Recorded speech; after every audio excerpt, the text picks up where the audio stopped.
Bonjour Gilles, ici pour actualité-dvd.com. Je vous parle du coffret de la deuxième saison de The Mentalist, une série écrite par Bruno Heller, distribuée par Warner Bros. Et mettant en vedette Simon Baker, Robin Tunney et Tim Kaine, sorti en magasin le 21 septembre 2010. Le mentaliste Patrick Jane continue encore d'aider une unité du California Bureau of Investigation, espérant toujours retrouver la trace de Red John, un dangereux tueur en série qui a décimé sa famille. Lisbeth a toujours autant de difficultés à contrôler ses impertinences et doit en plus travailler avec une nouvelle supérieure assez autoritaire. Pendant ce temps, Rigsby et Van Pelt essaient de marier amour et travail avec plus ou moins de succès. La première saison de The Mentalist avait été un succès quand même surprenant, les créateurs de la série ayant réussi à proposer un équilibre précaire mais efficace entre drame, humour et enquête policière classique. C'est loin d'être la télévision révolutionnaire, mais les scénarios étaient divertissants et bien rythmés, et les personnages intelligemment écrits et définis.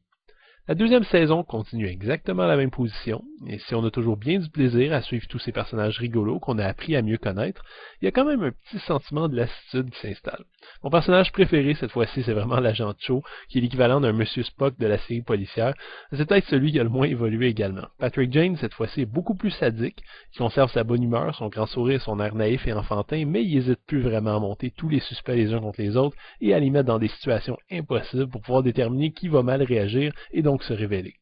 Dans cette deuxième saison, il va quand même très loin par moments et c'est un miracle si c'est pas encore fait mettre à la porte ou que la CBI crôle pas sous les poursuites judiciaires. La sous-histoire d'amour entre Rigsby et Van Pelt est poussée un peu plus loin, mais ses développements m'ont un peu déçu. J'avais l'impression que les scénaristes savaient pas exactement comment la traiter. En fait, le délicat équilibre de The Mentalist m'a semblé plus chancelant cette fois-ci. Si la saison commence sur les chapeaux de roue avec l'arrivée de l'agent Sam Bosco, excellent personnage crédible qui reprend l'enquête sur Red John afin d'éviter que Patrick Jane ne dérape trop, interprété par le talentueux Terry Kinney, que j'avais pas vu à l'écran depuis Oz, Sam Bosco stimule parfaitement la première moitié de la saison et nous fait espérer le mieux. Malheureusement, cette qualité se poursuit pas jusqu'à la fin. On se retrouve avec une deuxième partie de saison beaucoup plus faible, qui laisse un goût fade en bouche. C'est pas un constat d'échec que je fais là. The Mentalist continue à soutenir l'intérêt, en grande partie grâce à ses interprètes attachants, et certains épisodes nous livrent d'agréables surprises, comme la présence magnétique de Malcolm McDowell, le temps d'un épisode écorchant gentiment l'église de Scientologie. C'est pas une saison exceptionnelle non plus, la faute à des péripéties inégales et des scénaristes qui hésitent visiblement entre le format une histoire à la fois et l'idée de développer de grands arcs à travers plusieurs épisodes. Mais The Mentalist reste The Mentalist et plaira toujours aux amateurs d'histoires policières légères, rafraîchissantes et épurées qui font la part belle aux personnages avant toute chose. Les DVD sont présentés à 1:78 anamorphique avec piste audio en anglais 5.1 et toujours inexplicablement en portugais 2.0. Les sous-titres sont disponibles en anglais, français, espagnol, portugais, chinois et thaï.